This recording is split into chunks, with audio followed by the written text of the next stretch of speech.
pórtico hacia el cielo. Bienvenidos una vez más a su programa del pórtico hacia el cielo. Me acompaña, pues, por segunda ocasión el Padre Iván. Bienvenido, Padre Iván. Un gusto saludarle, señor Rosendo. Y pues quedó pendiente terminar de hablar de los profetas, porque el profetismo en Israel tuvo una gran importancia. Adelante, Padre. Sí, para esta segunda ocasión que volvemos a abordar a los profetas, ahora tratemos de abordar los profetas que estuvieron cerca del periodo del exilio a Babilonia. Quisiera comenzar hablando cronológicamente con el profeta Sofonías. Cuando ya llevaba un siglo de destruido el reino del norte, después de todos los percances que tuvo el rey Ezequías, posteriormente Manasés y Amón, empieza a haber esperanza con el rey Josías, un rey joven que bajo su reforma y bajo su reinado de 40 años hubo una gran estabilidad y que tenía su reforma tres condiciones muy importantes que le dieron identidad al pueblo judío: una sola ley, un solo Dios, un solo lugar de culto. Cuando uno analiza la historia de Israel, se pregunta por qué en tiempos de Jesús la región de Samaria, que correspondería a esta época del profetismo de Israel al reino del norte, por qué perdió su identidad y por qué pareciera que no había una consolidación del pueblo. Pues precisamente como todavía no se establecía una identidad totalmente arraigada en las costumbres judaicas, como sí lo hizo el reino de Judá bajo el reinado de Josías, pues en el norte, después de la destrucción por parte de Asiria, se quedó todo esto disperso. No sucedió esto con Judá. Gracias al rey Josías se fomentó una identidad muy profunda, de tal manera que, como nosotros lo vivimos en nuestra cultura mexicana, que nuestros paisanos que se van a Estados Unidos se sienten muy mexicanos allá y que cuando regresan son los únicos que visten sombrero o tejana y traen sus camisas de cuadro y sus botas. Pues así más o menos sucedió con el pueblo judío. Gracias a Josías se hizo una identidad muy judía que incluso en Babilonia se seguía respetando muy bien. El profeta Sofonías, por lo tanto, en este periodo donde Josías va a iniciar a hacer la reforma, habla acerca de los males que hicieron sus predecesores, el rey Manasés y el rey Amón, porque ellos levantaron altosanos hacia cultos idolátricos y esto molestó terriblemente a Dios, y Sofonías es el encargado de dar este contenido. De tal manera que si quisiéramos dividir su libro en tres apartados, es oráculo contra Israel por estas cuestiones idolátricas y de infidelidad a Dios. La segunda parte es un oráculo contra las naciones, contra los filisteos, contra Siria que destruyó la parte del norte y contra otros tantos reinos. Y por último, una promesa de salvación. Es muy interesante descubrir que en los primeros y los segundos oráculos, que es contra Judá y contra las naciones, ya Sofonías empieza a abordar el tema del exilio. Amenaza a Israel diciéndole que si no hay una conversión sincera, todo lo que es el reino de Judá será destruido y en él habitarán fieras, porque quedará desolada y las ciudades serán destruidas.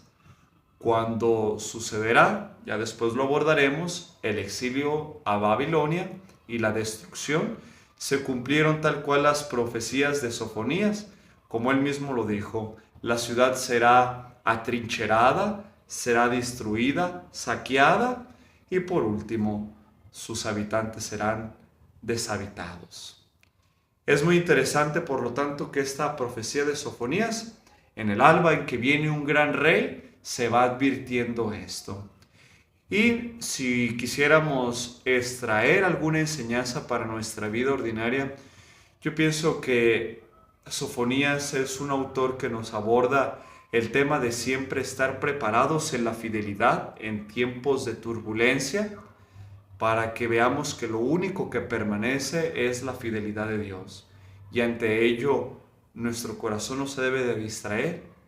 Ya cuando abordemos los siguientes profetas retomarán esta idea de Sofonías, pero qué importante es reconocer que la fidelidad de Dios permanece pese a que los cambios culturales, políticos y religiosos no. Es que descubrimos la necedad del hombre, seguir en los mismos vicios, los mismos pecados, creyendo que aquello que dijo el profeta, pues a lo mejor ni siquiera mis nietos lo van a ver. Y no, llegó pronto. Así nos puede pasar a nosotros. Sobre el profeta Habacuc, ¿qué nos puede platicar? Porque se ve muy interesante todo lo que usted nos está platicando.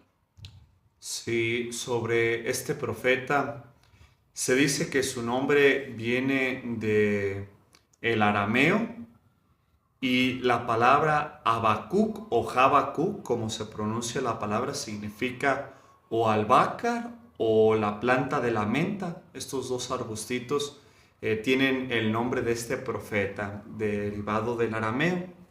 Son 2 capítulos el contenido de este libro, pero particularmente Profesor Rosendo es uno de mis libros favoritos de la Sagrada Escritura, porque aborda un tema que es muy propio de los seres humanos. La historia de Habacuc comienza cuando el rey Josías, el rey bueno, el rey que, según el profeta Isaías, mucha gente creyó que su profecía del Mesías se refería a Josías, es asesinado en una guerra contra Egipto por defender la independencia del territorio. Nosotros creemos que las profecías, por ejemplo, del proto Isaías, son dirigidas a Jesús, pues en un principio se creían que eran para este rey, para el rey Josías. Es un dato histórico bíblico muy importante, porque el rey Josías fue muy importante para la historia del pueblo de Israel. 40 años en el gobierno, hizo una sola ley, un solo culto, un solo Dios. Y esto le dio una identidad tremenda al pueblo judío. Y es triste y es de las cuestiones que tratan de esconder un poco la Sagrada Escritura, porque creyendo que el rey Josías iba a ser el Mesías de Dios, terminó asesinado de una manera muy cruel y violenta contra el ejército de Egipto.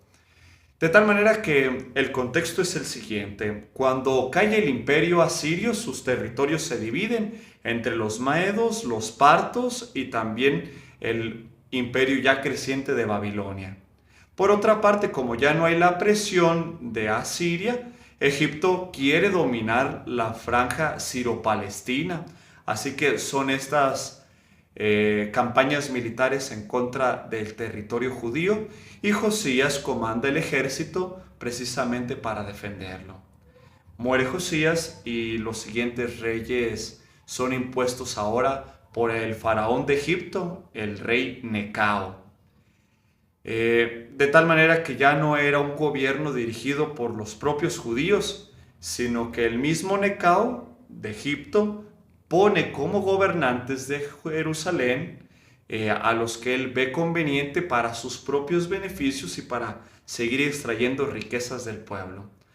Así que Habacuc se encuentra en esta situación muy penosa. Ya no tenemos rey, se vuelven otra vez a florecer los cultos idolátricos, somos gobernados por un imperio extranjero, Babilonia sigue creciendo y hay la amenaza de destruirnos, y pareciera que Dios no habla. Él sube hacia la muralla de Jerusalén, eso es lo que cuentan las narraciones de este libro, para implorarle a Dios: ¿por qué no nos escuchas? ¿Por qué te has vuelto indiferente si tú has dicho que tu alianza hacia con nosotros es para siempre? Y una tras otras noches le reclama y espera una contestación Habacuc de parte de Dios. Las situaciones dentro de los mismos judíos, dentro de las mismas ciudades, se vuelven terribles porque habiendo hambre, la gente saca lo peor de sí mismo. Asesinatos, robos, hurtos, explotación para la gente más pobre. Y Habacuc ve que su pueblo en el cual él vive es cruel y violento. Después de varias noches, Dios por fin escuchó la oración de Habacuc, y donde él esperaba consuelo y esperaba alguna palabra tierna, recibe un mensaje muy duro. Yo he elegido un pueblo peor que el tuyo, es decir, que el pueblo judío, para castigarlo. Se dice que a Habacuc muy posiblemente le tocó las primeras incursiones de Babilonia, destruyendo Jerusalén en el siglo VI antes de Cristo. Y como concluye el libro es bellísimo. Aunque Habacuc no recibió una promesa de consuelo, sino que al contrario, una promesa de destrucción, Habacuc hace una oración muy bella. Aunque la higuera deje sus higos y el olivo deje sus aceitunas, aunque se acaben las ovejas del redil y ya no haya vacas en el establo, yo seguiré exultando y alabando a Dios. Y así es como concluye este brevísimo libro del profeta Habacuc. Lo interesante es que si esto lo traemos a nuestra propia vida, pudiéramos creer que de Dios debería de venir siempre el consuelo, o que debería de contestarnos, esto es mejor dicho, debería de contestarnos como nosotros queremos o imaginamos que deberían de ser las cosas. Sin embargo, pese a todas las situaciones problemáticas, Dios permanece, y la respuesta del hombre es una respuesta de auténtica confianza hacia Él, tal como lo hace Habacuc, porque al final él se da cuenta de que la promesa de restauración vendrá, como en realidad así sucedió. Pese a las situaciones conflictivas, Habacuc sabe que Dios no es indolente ni es indiferente al dolor humano, sino que promete restaurarle. Así ya acabamos de descubrir, Dios tiene sus tiempos, sus formas, sus modos, corrige para luego ir depurando y que las nuevas generaciones o los que aún están en esa empiecen a dar lo mejor de sí. Dios jamás abandona. Pues uno de los profetas también muy interesantes es Jeremías. Hay muchas cosas que analizar. Padre, platíquenos. Sí, Jeremías es considerado tanto por la tradición judía como por la tradición cristiana como parte de los profetas mayores, junto con Isaías y Ezequiel. Y en la tradición cristiana también incluimos a un cuarto profeta que es Daniel. Jeremías se le llama el profeta mayor junto con estos otros porque la extensión de su libro es extensa. De tal manera que mientras que los demás profetas no exceden en su mayoría los 8 o los 10 capítulos, los demás profetas, vaya que tienen un contenido muy amplio. Este es el caso de Jeremías, uno de los profetas previo y en el exilio más importantes. Y llama la atención mucho el profetismo de Jeremías porque fue un profeta que no solamente dio sus mensajes solamente desde la palabra, sino que su misma vida fue una actitud profética durante su etapa de vida. Cuando Jesús en el Evangelio le pregunta a sus apóstoles, ¿quién dice la gente que soy yo? Los evangelistas mencionan que los discípulos les dicen, unos dicen que eres Jeremías, porque Jeremías fue un hombre célibe, al igual que Jesús. Esto en la cultura antigua era algo muy raro. De ordinario, por la mentalidad judía, era signo de bendición casarte y tener una gran descendencia. Ser célibe, adoptar una vida de no casarse, era ir como en contra de los valores de su época. Pues Jeremías tuvo esa actitud de vida, no se casó. En todos los capítulos que tiene este libro no hay un orden cronológico, es imposible. La mayoría de los exégetas de nuestros tiempos y anteriormente han buscado tratar de encontrar un hilo cronológico, es decir, un suceso tras otro, pero en realidad es que no existe.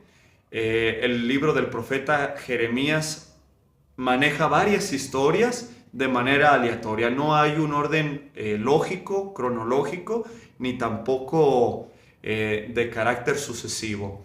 El orden del profeta Jeremías es de otro estilo, es temático, es decir, por temas, por historias que se van relacionando en un tema en común. Esa sí es la forma en la cual quiso redactar la redacción final del profeta Jeremías. Y podemos distinguir 3 etapas de su ministerio. La última etapa del rey Josías, que es cuando él recibe su llamado, que a él todavía le toca la reforma de Josías. Posteriormente, el rey Joaquín, que es impuesto por Necao, como ya lo habíamos abordado con el profeta Habacuc, es impuesto. Después, el rey Sedecías, que es el último, y el cual es tomado preso por parte del imperio de Babilonia. Yo quisiera destacar del contenido del profeta Jeremías sobre todo 3 acontecimientos muy importantes. Primero, es muy importante que reconozcamos que en Jeremías su historia de profetismo va acompañada de muchos signos. El profeta Jeremías estuvo desnudo caminando por toda Jerusalén en señal del mensaje que él quería dar. Jerusalén será despojada y será destruida, así como yo ahora ando desnudo. Otro de los gestos que tuvo el profeta Jeremías fue ese, el no casarse y el no tener hijos, por el sentido de que ya no va a haber descendencia. Yo ya no quiero tener una esposa ni descendencia porque al final de cuentas mi tierra, mi reino será destruido y no hay esperanza. Pero hay uno de los gestos que también marcan mucho la esperanza de los judíos. Mientras que todos están vendiendo sus terrenos, Jeremías compra una parcela porque sabe que volverá de nuevo a Jerusalén. Otro de los actos muy importantes del profeta Jeremías, otro de los segundos contenidos que abarca mucho el libro es su propia vocación. Es llamado desde muy pequeño, ya sabemos la famosa historia de que él dice, pues yo soy muy pequeño y no tengo palabras suficientes para darme a entender. También parte de su llamado fue la promesa que Dios le hizo, tú vas a ser un profeta que yo te he constituido para que destruyas y construyas, para que siembres y plantes. Sin embargo, a la mitad de su vida profética, de su vocación como profeta mandado por Dios, pues es muy mal visto. Jeremías es de los profetas que más batalló y más sufrió por ser profeta. Los reyes lo encarcelaban, lo golpearon, los mismos sacerdotes lo pusieron preso y lo hacían padecer bajo sufrimiento. Fue rechazado, despreciado, burlado. Y en medio de todos estos sufrimientos, porque la gente no creía lo que decía Jeremías, vamos a ser destruidos por Babilonia. La gente decía, no, al final de cuentas, Dios nos protege y nos cuida y es fiel y somos buenas personas, no nos va a pasar nada. Cuando Jeremías llamaba a la conversión porque era un pueblo pecador, idolátrico e injusto para con las demás personas.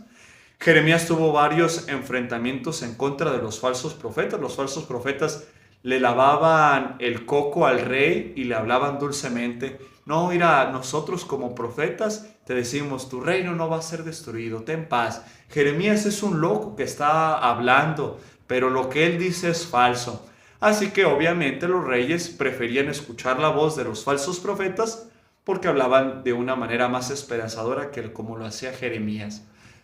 Así que hay una época, hay una etapa de grande sufrimiento donde Jeremías le reclama a Dios, y este es un texto muy conocido por nosotros donde le dice, me sedujiste, Señor, y me dejé seducir. Fuiste más fuerte que yo, traté de olvidar tu nombre, pero tu palabra calaba en mí como un fuego que arde.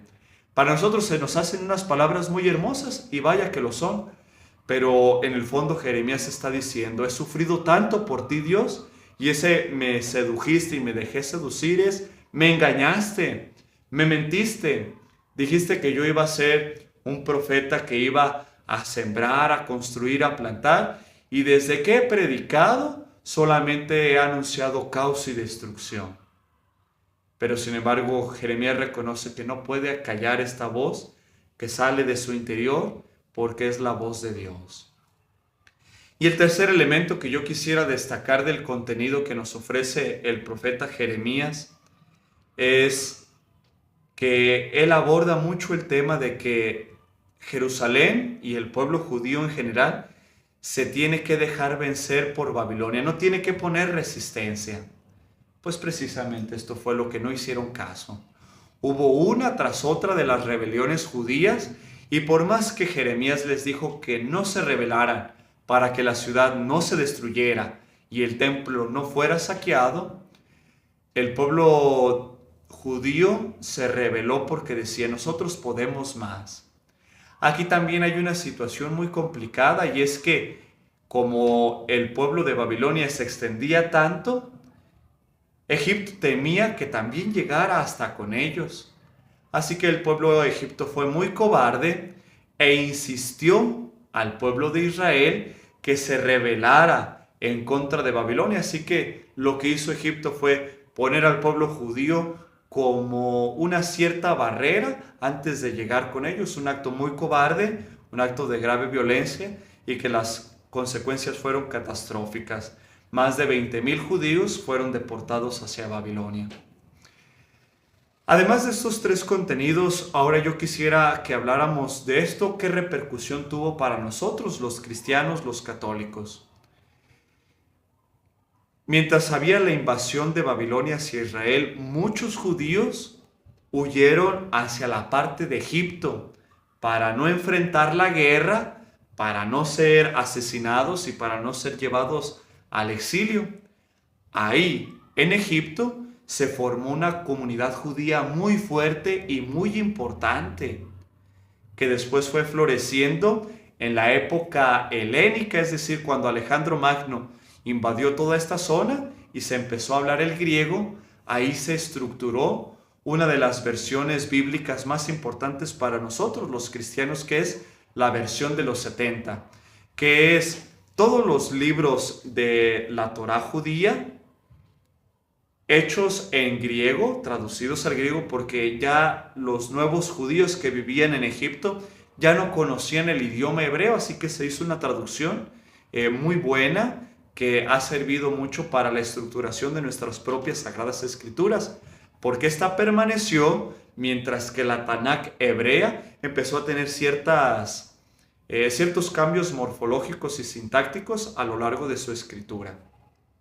Y que en tiempos después de Cristo, la comunidad judía que vivía también en Egipto, sobre todo en Alejandría, aceptó el mensaje cristiano y se hizo una comunidad cristiana muy fuerte ahí en Alejandría, que aportó mucho para la vida de la iglesia en los primeros 4 y 5 siglos de la iglesia. De hecho, el Códice Vaticano que está en el Vaticano es un códice que la comunidad de Alejandría ofreció al Papa en los primeros siglos y que es uno de los rollos más importantes de la Sagrada Escritura. Quisiera concluir diciendo lo siguiente: el profeta Jeremías es un ejemplo muy hermoso de cómo la persistencia en Dios llega a su cumplimiento y a su credibilidad. ¿Por qué el profeta Jeremías tiene tanto en su libro de escritura? Es decir, porque son tantos capítulos escritos. Porque aunque era rechazado por el pueblo, Jeremías no fue escuchado. Después de que sucedieron las cosas, el pueblo de Israel lo más seguro es que haya recordado las profecías de Jeremías, sus actos y su mensaje, y haya dicho: ¿qué razón tenía Jeremías? ¿Por qué no le hicimos caso? Y entonces esto se fue redactando y ha perdurado en la memoria de los judíos hasta el día de hoy, porque ha redactado en torno a la figura de Jeremías uno de los acontecimientos más importantes de su historia, que es la destrucción de Jerusalén por parte de Babilonia, uno de los hechos más trágicos, más fúnebres, pero que también recuerda mucho la fidelidad a Dios a través de sus mensajeros. Y que esto Jesús lo va a retomar mucho. Jerusalén, Jerusalén, ¿a cuántos profetas has matado y sin embargo no has hecho caso? Me llama la atención cómo es que Dios en su infinita misericordia, conociendo lo que va a suceder, hace que estos grupos de judíos vayan a Egipto y que allá hagan un gran acervo cultural, en este caso religioso, traduciendo las Sagradas Escrituras al griego, el idioma que luego estuvo de moda y que imperó también en el Imperio Romano. Hola, mi nombre es María Marta González y quiero compartirles esta poesía que es de mi autoría. ¿Hasta cuándo entenderé tu amor? Camino sin enterarme, haces tuyo mi dolor. El madero que te hiere es mi cruz. No puedes dar un paso más y yo te exijo. ¿Hasta cuándo entenderé tu amor? Gota a gota derramas tu sangre, te azotan, te escupen, te maltratan y vuelvo a negarte no solo 3 veces. ¿Hasta cuándo entenderé tu amor? La corona de espinas lacera tu cabeza, la sangre que emana cubre tus adormilados ojos y yo continúo ciego sin querer ver. ¿Hasta cuándo entenderé tu amor? Caes 3 veces desfallecido de dolor. Sin fuerza ya continúas tu pasión. Volteas a verme y vuelvo a preguntar, ¿hasta cuándo entenderé tu amor? Te apiadas de mujeres llorando a tu paso. Las consuelas junto a tu Santísima Madre. Dolor más grande que ese no existirá. ¿Hasta cuándo entenderé tu amor? Como hombre, terminas entre 2 ladrones, derramando hasta la última gota de sangre. Mueres perdonando, dando la vida por mí. ¿Hasta cuándo entenderé tu amor?